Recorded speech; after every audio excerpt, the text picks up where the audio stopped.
Pernah nggak kalian melihat teman-teman kalian yang berbeda suku atau berbeda budaya, berbeda agama, berbeda bahasa?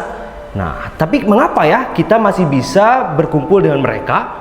Kita masih bisa bergaul dengan mereka? Nah, di Indonesia ada istilah Bhinneka Tunggal Ika. Pernah lihat nggak kalian? Kayaknya pernah ya. Bapak yakin kalian pasti pernah lihat itu di mana? Di lambang burung Garuda. Nah, pada lambang burung Garuda itu, burung Garuda mencengkram suatu pita yang bertuliskan Bhinneka Tunggal Ika. Apa yang dimaksud dengan Bhinneka Tunggal Ika? Mari kita bahas. Bhinneka Tunggal Ika itu berasal dari bahasa Sanskerta. Terdapat pada kitab Sutta Soma, karangan Empu Tantular. Bhinneka Tunggal Ika itu sendiri bisa diartikan, Bhinneka artinya beraneka ragam atau bermacam-macam. Kemudian tunggal apa sih Pak maksudnya? Tunggal itu artinya satu. Dan Ika itu apa maksudnya Pak? Ika adalah itu ya. Jika diartikan secara lebih luas lagi, Bhinneka Tunggal Ika ini memiliki arti berbeda-beda namun tetap satu jua. Kenapa Pak harus ada Bhinneka Tunggal Ika di Indonesia? Nah, kenapa ya kira-kira menurut kalian harus ada Bhinneka Tunggal Ika di Indonesia? Nah, kita lihat bahwasanya Indonesia ini merupakan negara yang memiliki keanekaragaman yang sangat luas. Mulai dari wilayah yang banyak, ada beberapa provinsi. Di Indonesia ada 34 provinsi. Kemudian juga kita ada beragam suku, ada beragam bahasa, budaya, dan agama. Nah, bagaimana semua itu bisa bersatu? Tentu saja harus ada yang mempersatukannya. Nah, di antara beberapa yang bisa mempersatukannya itu, salah satunya adalah semboyan Bhinneka Tunggal Ika. Bagaimana pelaksanaan Bhinneka Tunggal Ika itu sehari-hari Pak? Nah, Bhinneka Tunggal Ika bisa kalian laksanakan dalam kehidupan sehari-hari.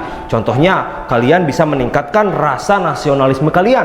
Nah, ketika kita melihat pada sejarah ya, para pejuang kita itu dulunya selalu kalah dalam peperangan dengan penjajah. Kenapa? Karena mereka berjuang hanya sebatas kewilayahan. Ada yang berjuang di Sunda atau di wilayah Jawa Barat. Kemudian juga ada yang berjuang di Banten, ada yang juga berjuang di Jawa Timur.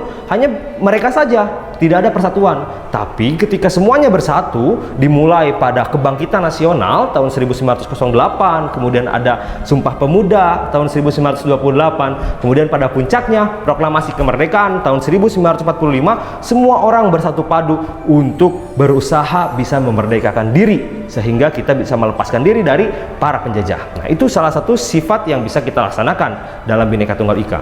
Kemudian yang kedua, kita harus saling menghargai antar sesama. Ketika kalian menemukan teman-teman kalian yang berbeda, nah kita tetap bisa menghargai mereka dan kita juga tidak membeda-bedakan ya. Ketika ada agama yang lain, kita tetap berbaur dengan mereka karena mereka adalah teman-teman dan saudara-saudara kita semua. Kemudian yang ketiga, adanya semangat persatuan. Nah, sekarang ini kita masuk kepada era yang sangat maju sekali. Nah, bagaimana supaya negara kita ini tetap utuh?